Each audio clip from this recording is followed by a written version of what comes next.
Hello, everyone. Welcome to the eSight Vision Central eSight Go distance and close-up tap discussion. Today is July 26th, 2024, and looking forward to having everyone join the meeting today for Vision Central. So looking forward to having a discussion here. I definitely see that a lot of people are joining the meeting, which is great.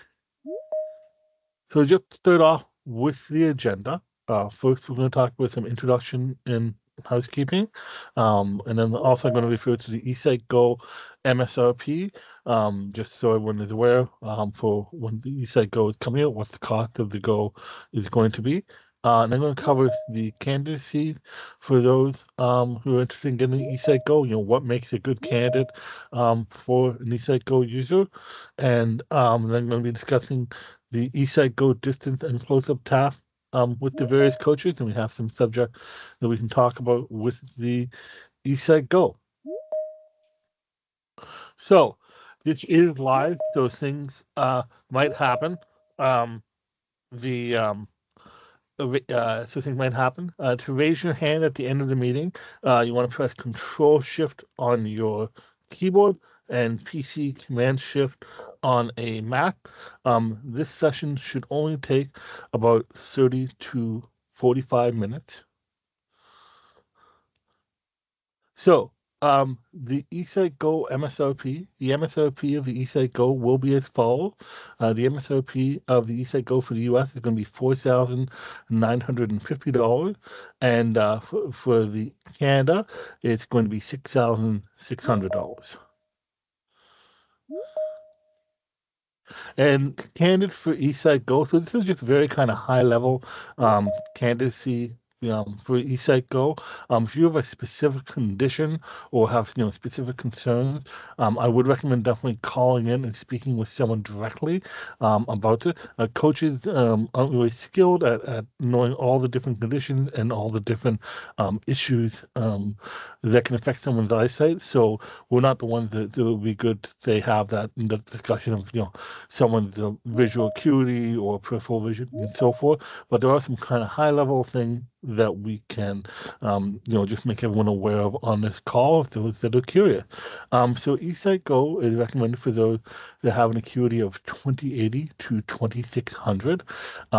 Anything beyond the 2600, or perhaps eSight Go could work for that individual, but it really does depend on the condition and some other factors. So we kind of have a general guideline there of 2080 to 2600. eSight Go is designed for those with central vision loss, so conditions such as AMD and Stargardt's, where someone's central vision is affected. That's what it's mainly designed for. We do help other conditions as well. It's also important to have some functional peripheral vision when you're using eSight. If someone's peripheral vision is quite small, the eSight probably will not be able to properly enhance their vision and able to see the images on the screen. eSight Go can assist a variety of visual conditions, but conditions that affect peripheral vision, such as glaucoma and retinitis pigmentosa, can be more challenging to assist due to those conditions. Do affect someone's peripheral vision, and there are if someone has less peripheral vision, depending on the condition itself, it affects how well they see that image. So, we do have success with it, but it can be a bit challenging. It's just something to be aware of. And, like I was saying, for specific condition stuff, I would recommend calling in. So we're going to discuss the eSight Go distance and close-up task. And so we have a variety of topics we're going to talk about. Richard is going to be talking about distance and mobile object viewing. Leah is going to talk about computer screen reading and general reading with the eSight Go. Cosmo's going to be discussing phone and tablet viewing, and Jeanette's going to be discussing some general writing tasks with the eSight. The nice thing is with this general discussion, it's like a high level discussion of how it works and the benefits of what you get with the eSight Go. When someone purchases an eSight unit, It's a domestic in North America. They do get access to an eSight coach, and then the eSight coach is one of us who's a user to work with you directly to kind of help you meet your goals with the eSight. So, walking through the settings and the process for learning how to do specific tasks. So, this is not necessarily going to be a step by step what everyone what each individual has to do, but just more of a high level discussion of how someone would use the eSight Go for these variety of tasks. For someone such as myself who's used the eSight device for quite a long time. I find it always very exciting when we have a new technology coming out and we can see the benefits of what the eSight technology can do in general, and then when a new hardware iteration comes out, how that is beneficial. So, first off, I'm going to start here with distance and object viewing with Richard. So, Richard, if you're ready to go, I'll let you take over for your subject. Okay, thank you, Tyler. Well, what I want to talk about today is just, basic distance viewing. And this is kind of, one of the kind of bread and butters of what the eSight does, is being able to, look at things at a distance. Now, also remember when you're talking about blind people, sometimes at a distance may mean across the room, right? So we're not necessarily always talking about, really far distances, but we may be talking about, just across the room. But that makes a huge difference for people like us. So it's very similar to techniques that you would use with eSight in the past, but there are a few key differences with the Go.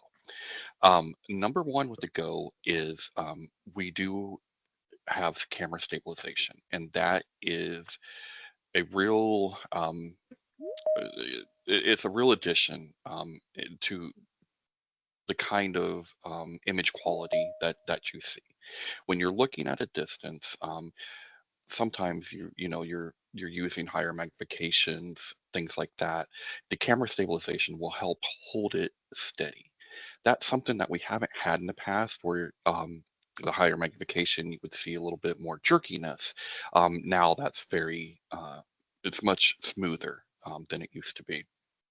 So you always, when we're looking at stuff, and when you're using an eSight just in general, you're always trying to find that balance between enough magnification to where you can see what you're looking at, but not so much magnification that you lose your frame of reference and you can't tell what's going on anymore. So there's always a balance between, that field of view and the magnification that you're using.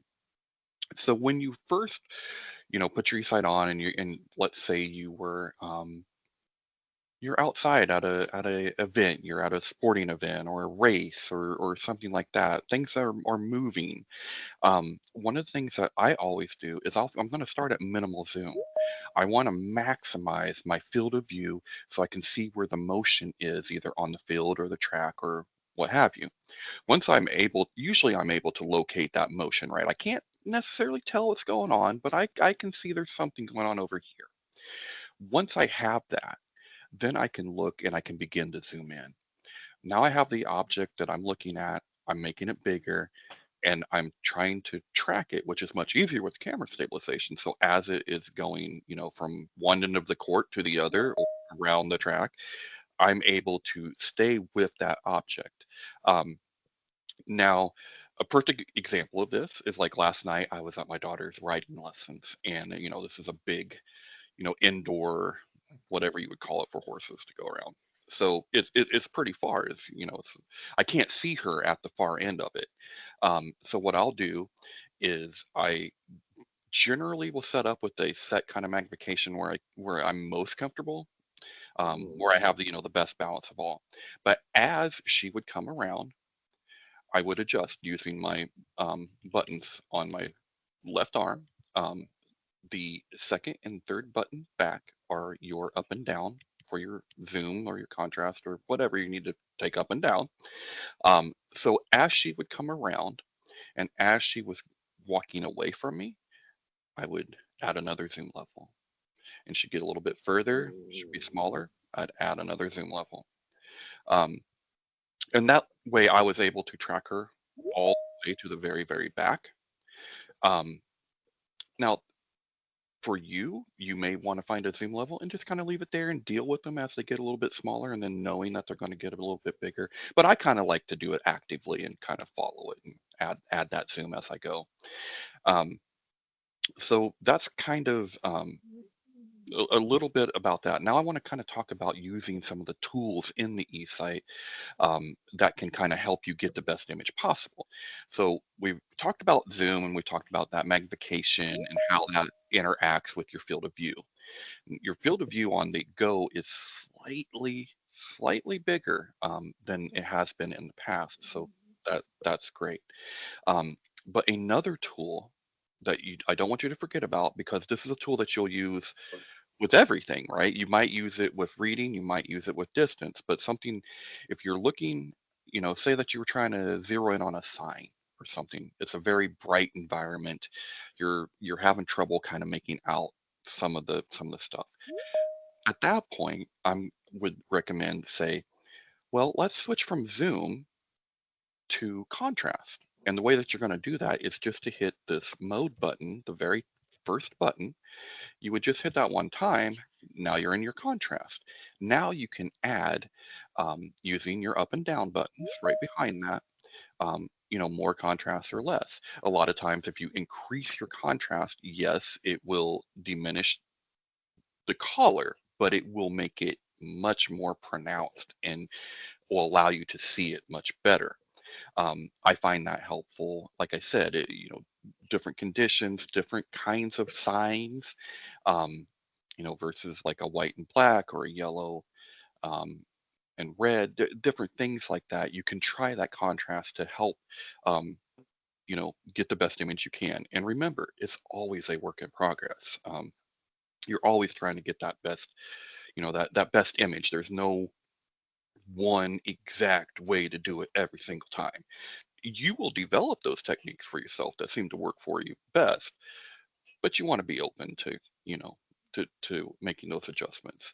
If the zoom and the contrast and you're still struggling, say that you're trying to, once again, you're looking at a road sign, something you could try, and this may have mixed results, but I think is definitely worth the effort to try it, which is to hit your mode button twice. That's going to take you to your color filter. Okay. Your color filters are exactly that. They're just different color schemes. So if you're ever really, really struggling, you could try to put your eSight in a different color scheme. Once you're in the color filter mode, then you can once again press either the up or down, and that will begin the cycle through. So we have, white on black, black on, well, if I hit the right buttons, we have white on black, black on white, um, yellow and blue, blue and yellow. So various color schemes that may help you when it comes to that. Um, Other than that, like I said, the biggest takeaways when it comes to distance viewing is finding your balance between enough zoom where you can see and not so much zoom that you lose all contrast of what you're seeing, especially when you're looking at something that's moving, right? And so an example of this is to say you're watching a football game, zoomed in because you want to see the line of scrimmage, you want to see when the snap is. Well, if you're zoomed in far enough to see the snap, guess what's going to happen? The minute he hikes the ball, you were lost. You don't know what's going on anymore and you have to back down. So what I find more comfortable a lot of times is to give myself just enough magnification that I can see the line, I can see part of the field, and I will be able to see the motion as it begins to break, but I'm not so zoomed in that I could see the ball itself, right? I'm trying to find the best balance where I get the most out of my eSight. So that is the main takeaway. Um, And yeah, with that, I'll turn it over to our next speaker. Sure. Great. No, Richard, thank you. Good description of everything. Next, we're going to talk about general reading and computer screen reading with Leah. Leah has a video here, kind of with some general computer screen viewing tips with eSight. So I'm going to start that video now.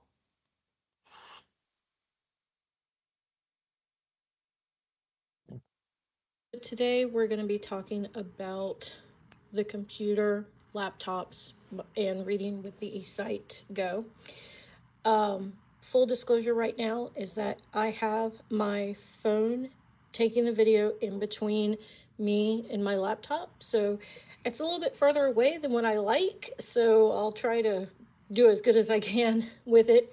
Um, so the first thing you want to do, if it's been a while since you've used a computer or a laptop, is you want to make your mouse pointer what you want it to be. You want to enlarge the size of it and change the sensitivity if you need to. So to do that, now this is on a Mac, so take it for what it is. You want to go into your settings, and then you are going to go down, and to change the way that the pointer looks, you'll go into accessibility, you'll go into display, and then you'll scroll down and you will see the mouse information here, your pointer information here. So you can enlarge the mouse pointer. I personally, I've had it like this big before and I never really liked it too much, so I don't often go with that size. So get to the size that you want. This top color here is your outline for your mouse pointer color. And you would, to change the color, you just go in on different ones and it just changes that outline to what you want it. I highly recommend, of course, I don't have it this way, but just recommend that you put it on a color that is not often what you would normally have. So if you have your mouse pointer black, all black, and you have your computer screen on dark mode to where the background is black, or white on white or something like that, that doesn't really work all that well. The contrast isn't there, so you really want that contrast. And then to change the sensitivity to the pointer, you would go down, and I have mine on a trackpad, and so that is on there, tracking speed. So you don't want it too fast because then it is going to move faster than you can follow it. It would be very tricky and take a lot of practice and training on that.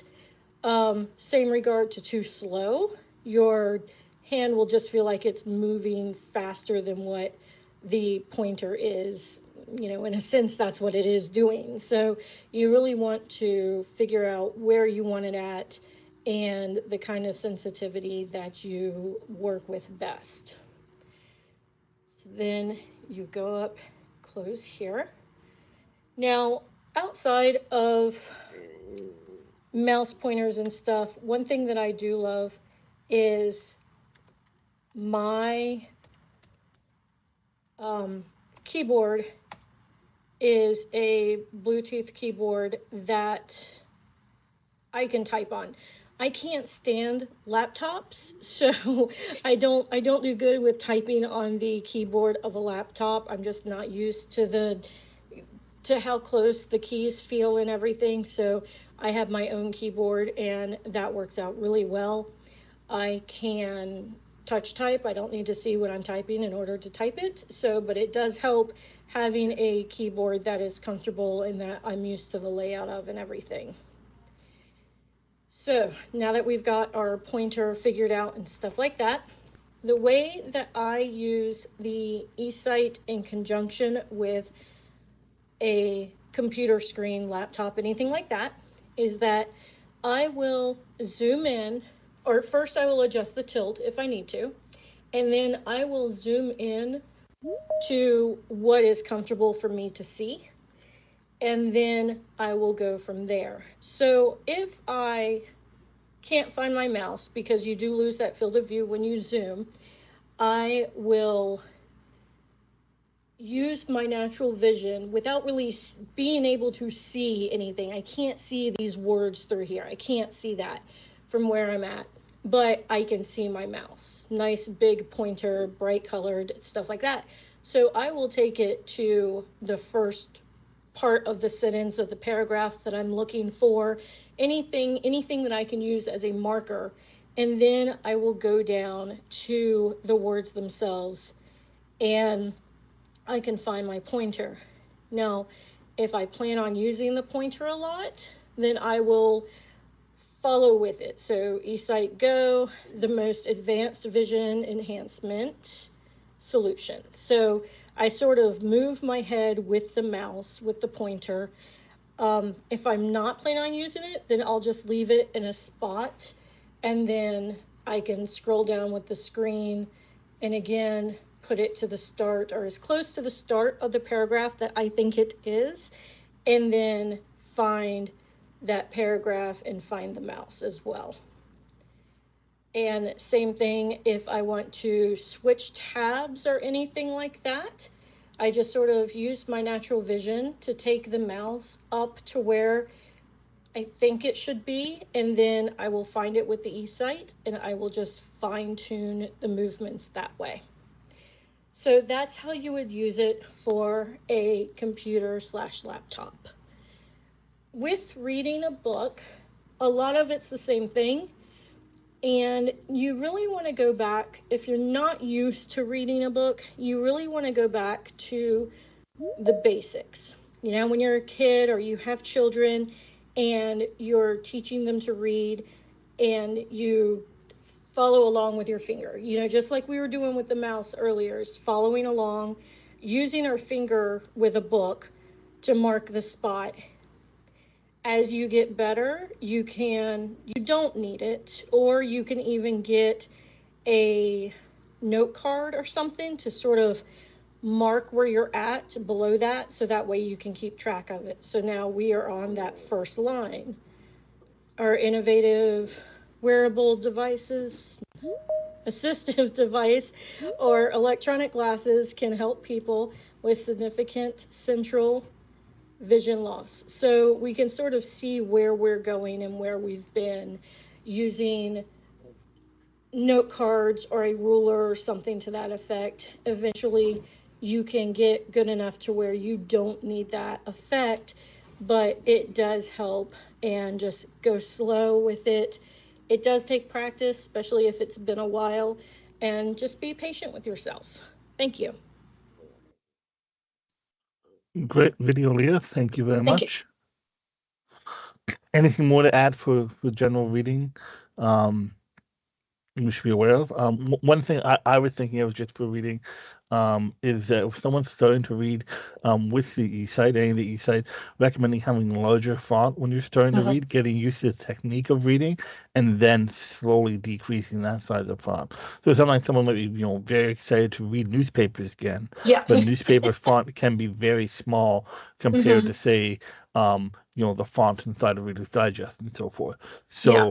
that's one thing I think to keep in mind is when someone's trying to read with the eSight, is that starting with larger font, getting used to the technique, and then when you decrease the font, you can use more gradual magnification and go from there. Most definitely. And also to keep in mind that a lot of times, since your eyes sort of have to work harder to read something than to look at scenery or something like that, it's okay to zoom in a little bit more than what you would normally to view scenery or view TV, watch TV or something. If you're going in for that detailed work, up close stuff, detailed reading, crafting, anything to that effect, it's okay to throw on a little bit more zoom, a little bit higher than what you normally would.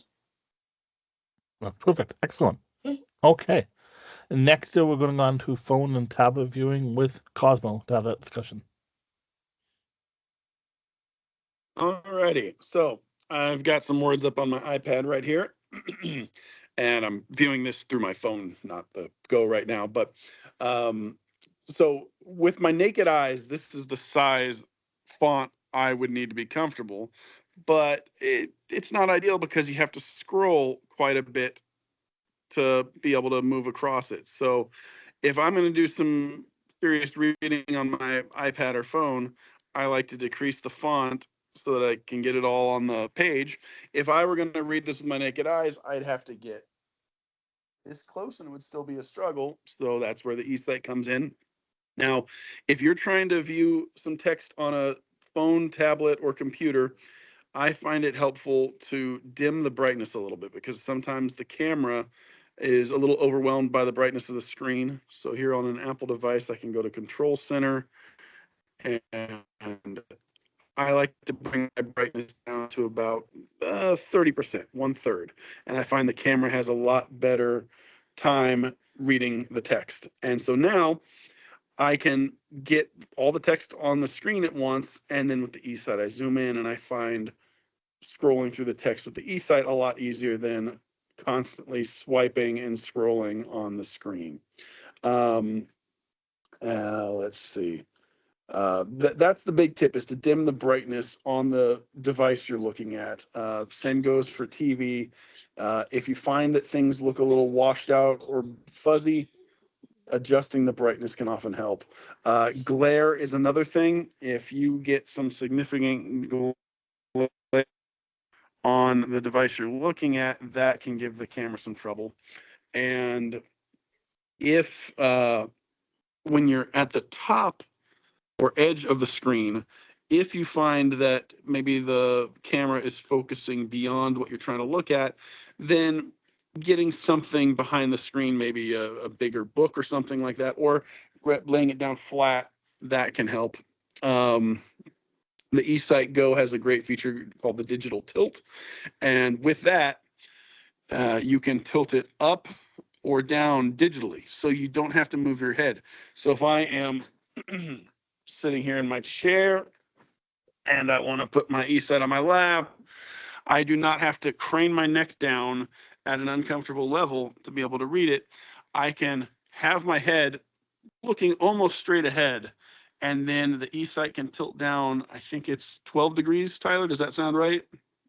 Yes. Yeah, so 12 degrees, and that's pretty darn significant. And so it's a big difference. And it tilts down. My head can be looking straight ahead and comfortable, and I can read something here. Another case use is if I'm watching the TV. I don't want to constantly, as Richard said about watching sports, I don't want to constantly be staring at it through my eSight. So I can tilt my head up a little bit and then tilt the eSight down so I can see under the eSight with my naked eye at the TV, and then I can gaze up with my eyes, and the camera is looking straight at the TV, so I can see both of my naked eyes and the eSight at the same time, and that's really nice. You know, these modern phones and tablets have great accessibility features, but I find the eSight really beneficial when looking at it. It's for somebody, my vision's 20/400, who without eSight has to get this close to stuff constantly.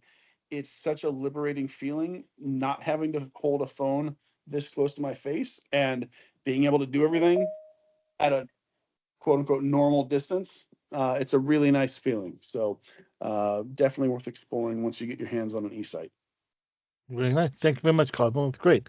And then last but not least, we're going to talk with some writing with Jeanette. Thank you. Thank you, Tyler.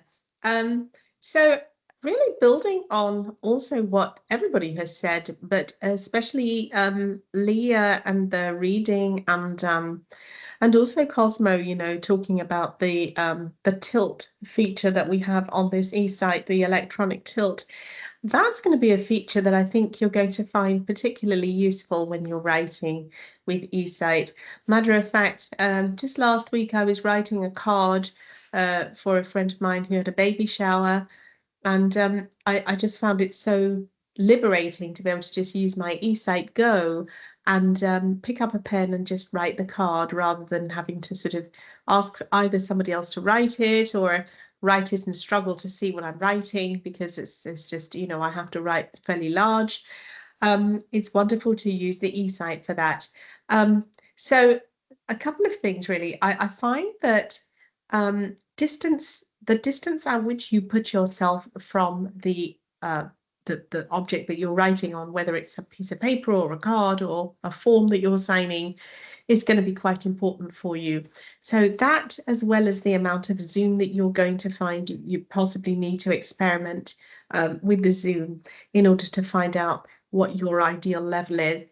I feel like one of the most important aspects of writing with eSight is that when you're zooming, you want to make sure that you can still see your hand and the pen and the paper. Don't zoom in too much, because that can give you a tendency, it gives me a tendency to be crooked.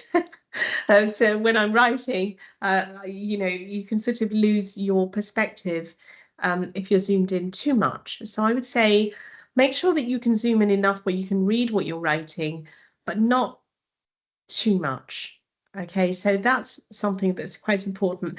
And the tilt, this electronic tilt that we have, where you can actually press the button on the right arm of the eSight Go, where you can actually switch from mode to mode, and then you've got your buttons just below it, and you can, you know, use the top button to tilt upwards and the lower button to tilt downwards.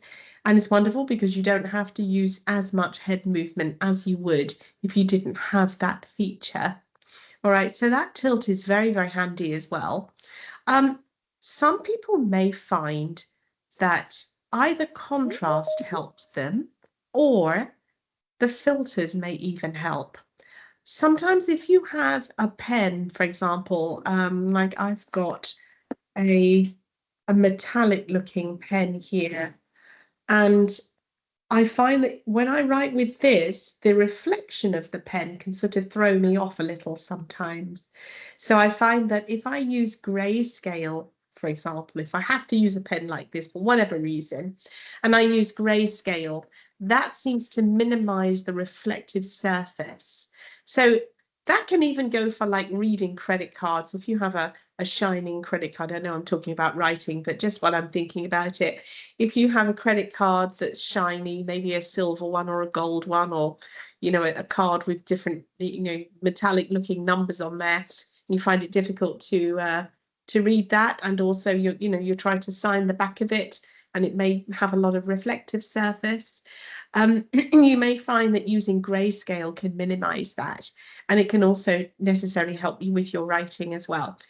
Some people who use, for example, a contrast filter such as white on black may, oddly enough, find that if they find the normal contrast of the pen against the paper, the ink in the pen or the pencil against the paper is not quite enough, then you may find that using something like white on black is quite useful as well. I did experiment with this with writing, and I found that it was surprisingly quite good, actually. So those are things you want to try.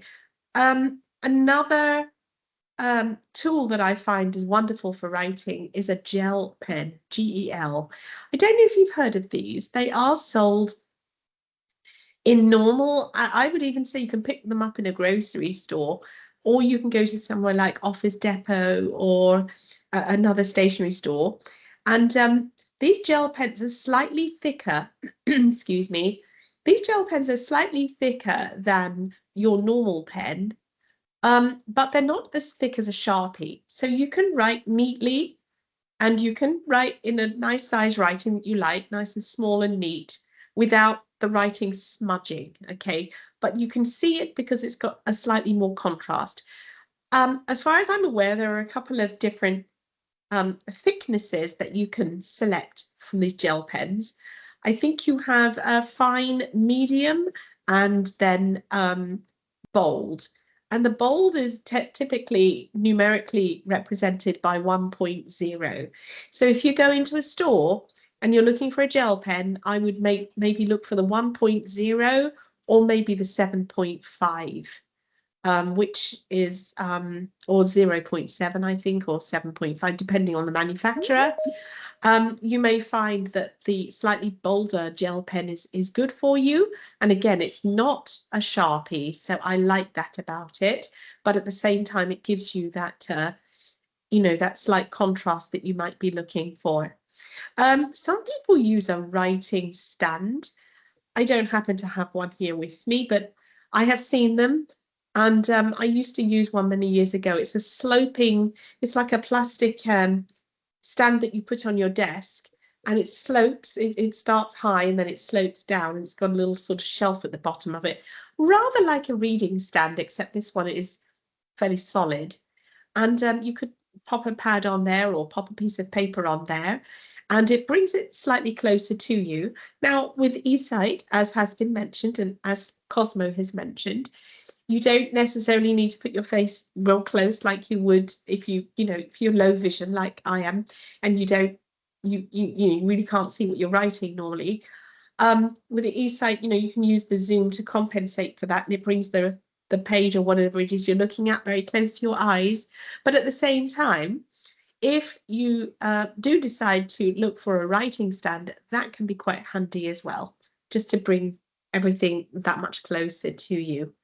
Other than that, I think my big takeaway would be making sure that you've got just the right level of zoom so that you're not using too much and you're losing your perspective, or too little so that you can't see what you're writing.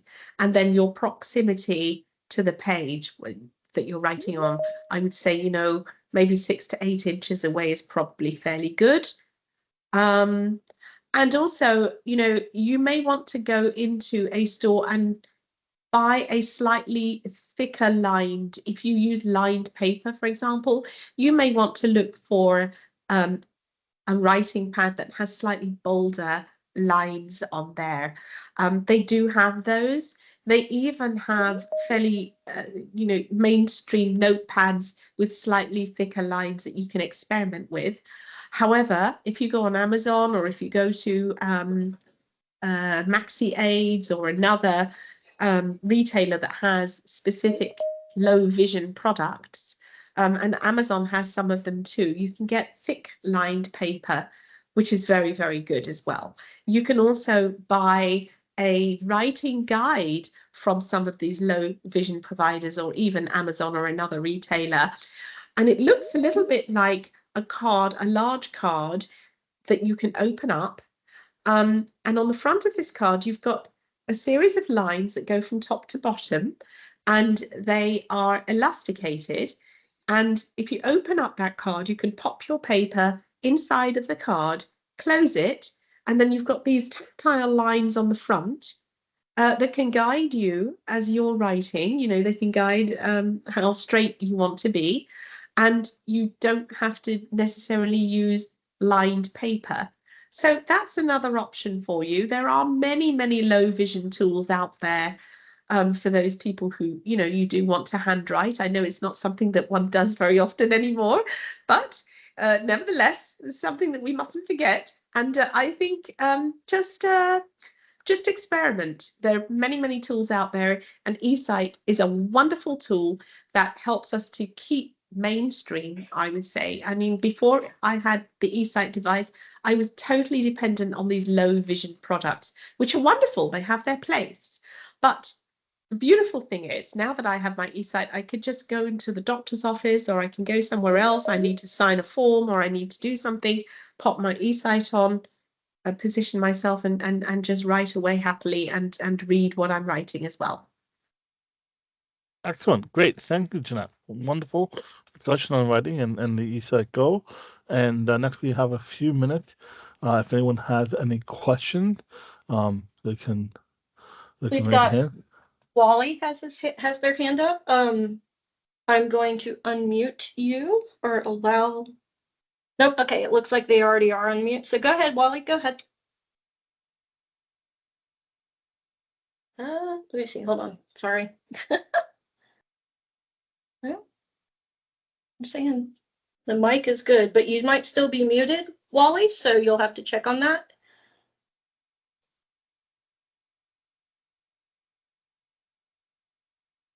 All right. Okay. There we go. Somebody? Can you hear me now? Yes, we can. I got it. I unfortunately got into the webinar a little bit late. Is there a way of catching up on the webinar after it's over? Yep, yes, there is. Eventually, this is going to be posted on our eSight YouTube page under our Vision Central playlist. So we'll have a recording of this. It is being recorded right now, and it will be up there on a YouTube page. What do I search? What do I say on YouTube to get to it? I'm not very computer Sure. adept. It would be if you search for eSight Eyewear. It has a YouTube channel on there. Or you can reach out to one of us, and we can provide the link to the YouTube page. But, Okay. Other than that, the only other concern that I have is I currently use a Iris Vision goggle VR type. A purchase on our debit card, Home Depot. Are you talking to me? I'm sorry, my wife's on the computer in back of me and it's distracting me. Now I lost my train of thought. Go on to somebody else. Okay. Okay. Barb, go ahead. Can't do this. Yeah, you'll just have to unmute yourself, Barb. Do we have a release date? Well, that doesn't do it. I'm not Bart. There we go. Barb, I think we can hear you. Okay, thanks. Do we have a release date on the eSight Go yet? eSight Go is currently going through the process of shipping to some clinics right now, and some doctors, and so they are going through the shipping process of the eSight Go, and individuals are going to be coming out shortly. I would recommend calling in to eSight and speaking with a sales representative if you're interested in setting up for a eSight trial. Thank you. And will there be a discount for the ones who have owned eSight in the past? For ones that have owned eSight in the past, there is a discount for previous eSight owners that's there, and you can speak to a sales representative. He'll be able to have that discussion with you. Thanks, Tyler. Those were the right answers. No problem. That's a good thing. I like that. Thank you, Barb. All right, Dwayne, you'll probably have to unmute your mic. Okay, can you hear me? Yes, we can. Okay, good. So how can I find out where this is available in my state? I have tried calling in many, many times and cannot get anybody to pick the phone up. Well, I mean, you can. We do have a number of distributors in the U.S. If you want to, we do have a lot of calls come in for volume and so forth. So if Leah, if you could note the gentleman's name down, and then I could have ask for someone to reach out, and to follow up, or if yeah, because a salesperson should be the person following up to Dwayne.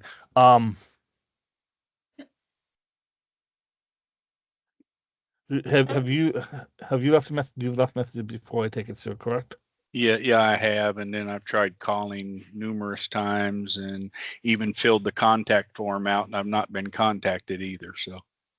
Okay. Well, if you fill the contact form, at least you have your name there, and I can find some stuff from there. And Lee, if you can note the gentleman's name down, and Yep. I'll push that towards Derek. Yeah, this is something I have Sorsby fundus dystrophy, which is like macular degeneration kind of. And so I'm really looking forward to trying this out to see if it works. If it is, I'm ready to buy, but I can't get anybody to talk to me about it. So. Okay. Yeah, coaching itself, we don't talk direct with the user, but I will get someone to follow up with you, sir. Thank you. Welcome. And then Tyler, we had a thing in the Q&A section following up on my stuff asking if there's a way to lock focus and turn off autofocus. As of now, no. But I've had the eSight Go for year and a half now in prototype forms, and the autofocus is the best autofocus we've ever had. And the specific thing I mentioned, where if you get to the edge of your reading material, it might focus beyond it. It's not a big deal. Like I said, if I just put my hand behind the edge of the book, that resolves it, or putting a bigger book behind it or something like that. I have run into very, very few, maybe one or two instances where the autofocus didn't nail it. And with some techniques that your coaches can work with you on, those are easily overcome. So compared to the eSight 3 or 4, this autofocus is really advanced. And I think that's from our partnership with Gentex and their camera technology. So yeah, not a worry. But as of now, no, it's the autofocus is locked on. But I would agree with you, Cosmo. I would even go so far as to say not only is the focus excellent, but the latency is just so seamless. That is something with all the eSight devices that I've worn in the past, I've never known as slick a latency as with this one. And I know that some people in the past have asked about the latency as well. It's wonderful. Very, And very. I was gonna say, if anybody asked a question on in the Q&A area, our counterpart Nadeem has been answering those. So check and see if your question has been answered in that Q&A section. All right, Benjamin, you're next. You'll have to unmute yourself. Good morning, all. Thank you for having me here. Can everybody hear me okay? Yes. Yep. All right. Well, good. Thanks for having me. I just had a couple questions here. One of them was just kind of answered. I got in here late. There was some buffering going on. I do apologize for that on my end. One of the questions was about the latency. I'll get it right. On the zooming, you said that's pretty seamless then? Mm-hmm. Yep. It is indeed. Yes. Yes. Okay. And then what about how does everyone fare for wearing the eSight Go for wearing like headsets? I'm of course into broadcasting and occasionally have to go on the air and have to wear over the ear noise canceling headsets to talk on the air. How does the eSight Go fare for the headset wearer? Any experience with that? It's much. Well, yeah, go ahead. Sorry. I was just gonna say it's easier, and it probably works, I would say, with more headsets than the 4 did, because the 4 was big and you had to go, over it. I had a headset with the 4 that would work, and I had a few that didn't. I haven't had any headset that didn't work with this one, just because these are just regular, like, glasses arms, right? They're a little bit bigger, but not much at all. And I haven't had any problem with the headset. And I'm hopefully changing careers to emergency communications, E911 dispatching, maybe. And the headsets they use are radio and telephone combination. It's a single earpiece type of a headset with a boom mic and a radio switch clipped to my belt. It would be clipped to my belt, should I be hired.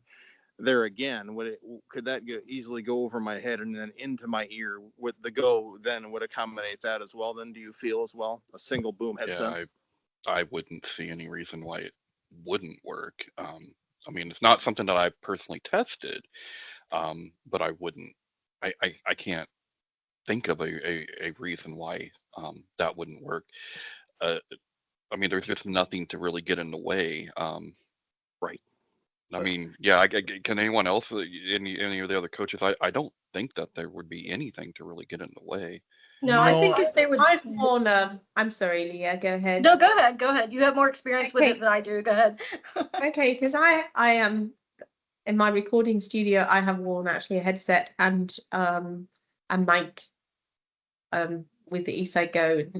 As Richard said, it's really like a normal pair of glasses, and it's got this lovely strap at the back you can Sure. tighten and loosen, and so it's not cumbersome, it's not intrusive. Right. And there was background noise. Did I hear correctly that I should call in to discuss a trial, reference the release date, and their shipping there's things happening with shipping and so forth in the near future, and I should call in to schedule a trial at some point then. Is that correct? That's correct.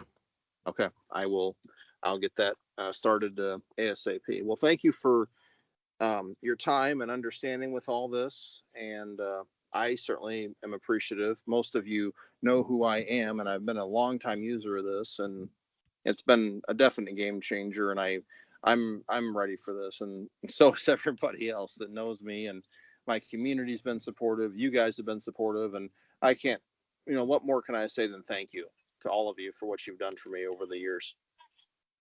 All right, thank you, Ben. All Thank right, you. Leah, I just looking at Yes. time. One pick one more person. We'll try to wrap it up. We've gone close to an hour so far. If you want one more, Okay, we'll go from alrighty. All right, so just next in line, Jeff. Hey there. Can you guys hear me, first of all? Yes. Yes, you can. Okay. Well, thanks for doing this. Usually I'm working most of the time. I've never been able to join any of these. So my concern is I've never been, or I've looked around on your page. I don't see any specification information. I've followed this progression of the eSight Go from, I guess, CES 2023, I guess. I've seen little videos of it. I see that it's more like a pair of glasses, which was kind of one of my suggestions when eSight 4 came out, and I have the, I guess, eSight 2. And so couple of basic questions. Field of view, is it similar to eSight 4, or is it wider? How's the field of view on these? Field of view is that. Yep, go ahead, Richard. Oh, I was just going to say I don't have the exact specification. Nadeem might be able to help us with that, but it is slightly bigger. Okay.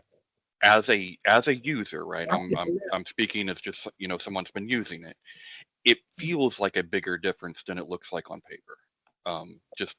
That's been my experience. It feels like a bigger field of view, although it's only a slight bigger field of view. Okay. So the other questions I have, basically, with the other sets, eSight 4 and I guess eSight 2 from my experiences, my concern was the cameras used in these headsets are, like, when you're looking at objects, for example, the colors were off. The cameras in certain lighting conditions give a very grainy or fuzzy image. How's that been addressed, or has that been addressed? Is it still kind of fuzzy if you're in certain lighting conditions? Is it still, if I'm looking across the street or something, am I going to see, I don't know, if I look at a blue car, is it going to actually be the blue that that the car actually is, or is it going to be a shaded or different, is it going to be real, or is it kind of a simulated video experience?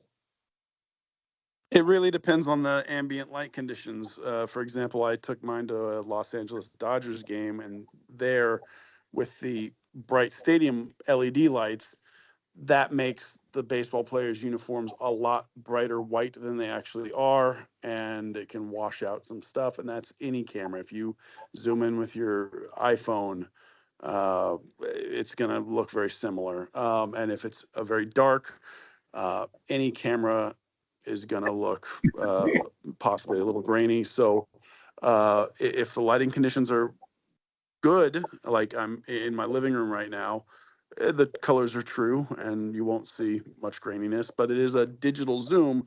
So if you're zoomed in at 24 times, it's naturally going to be a little grainy. It just depends on how far zoomed in you are and what the lighting conditions are.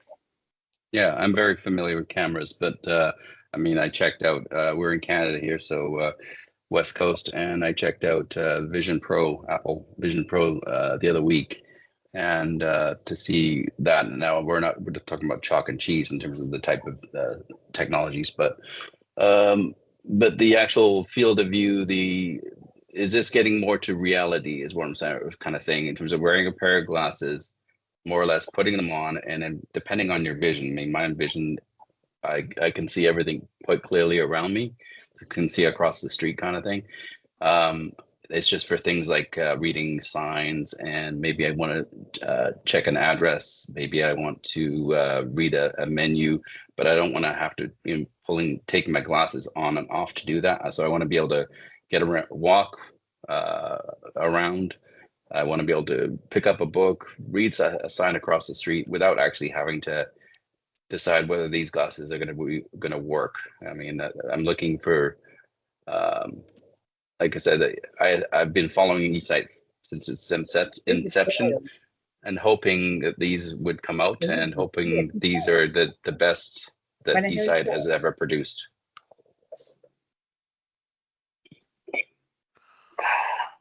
Hello? Hello? What's your question? The glasses, you're wearing them like a sunglasses, so when you're putting them. So just sorry, Tyler. What I'm saying is, I want to be able to walk out. These are more natural now, right? You can see your peripheral. If you have peripheral vision, you can walk down the street. You can pretty much look at any object. It's not the same as the eSight 4 or any of the other sets where you kind of look to sort of. It was a bit more awkward to do that. This is more natural. The experience is more natural, I'm hoping. Excuse me. Well, I think with the glasses, you still need to get comfortable looking through the camera. So you still need to aim that camera wherever your nose points. That's where the camera points. And it's depending on the positioning of the glasses and how much peripheral vision you have, how you're looking through the camera, and how you're using with your natural vision underneath, right?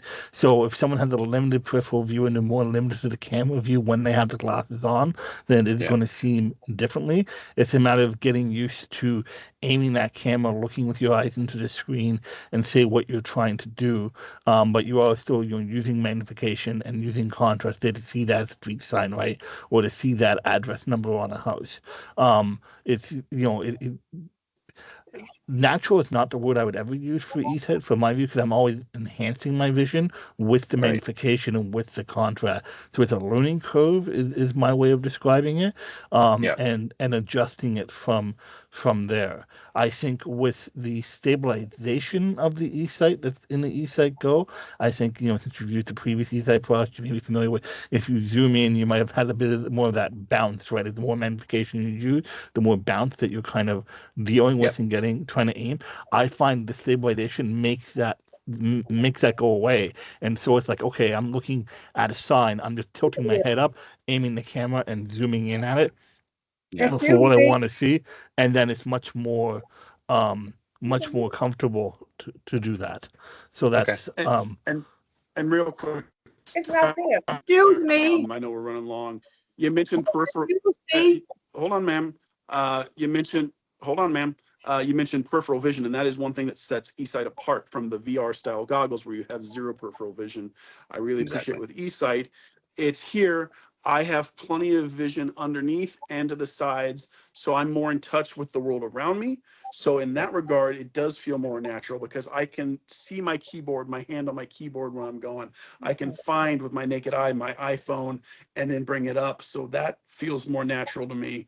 And the controls are way simplified compared to previous eSights. So I find there's less fiddling on eSight 3. There were 3 dials, and I was often manipulating 2 of them whenever I looked somewhere.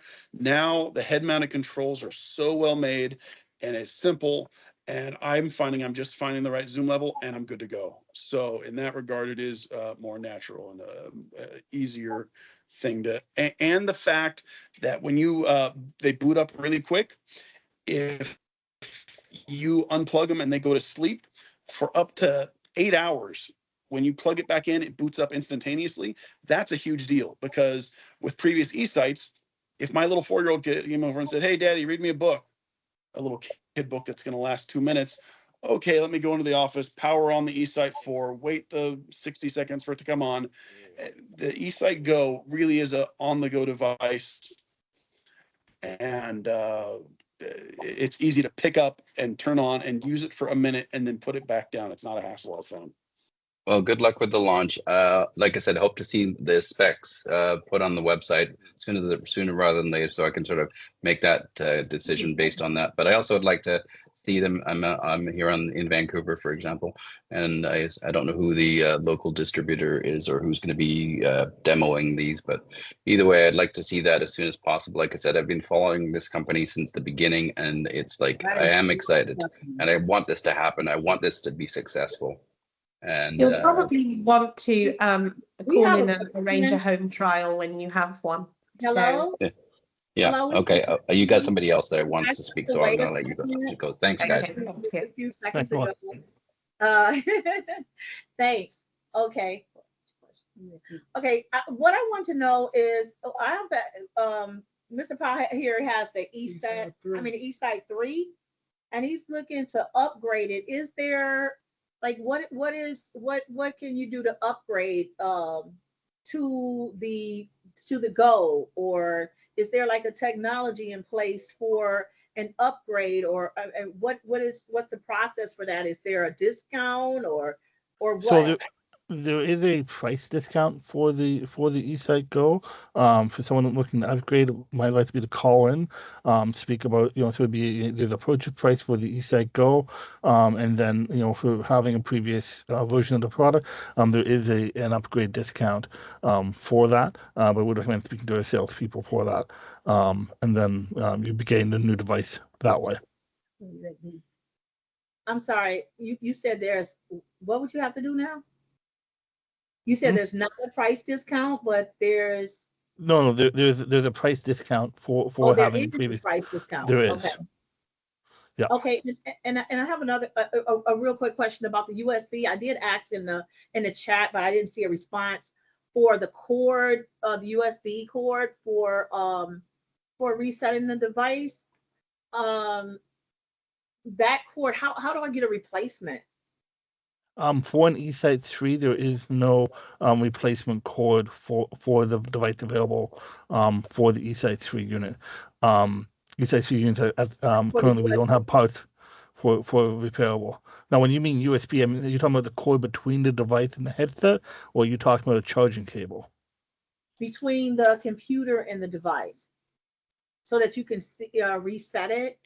Like, just say I wanted you to see what I'm seeing, and then I would just plug into the computer.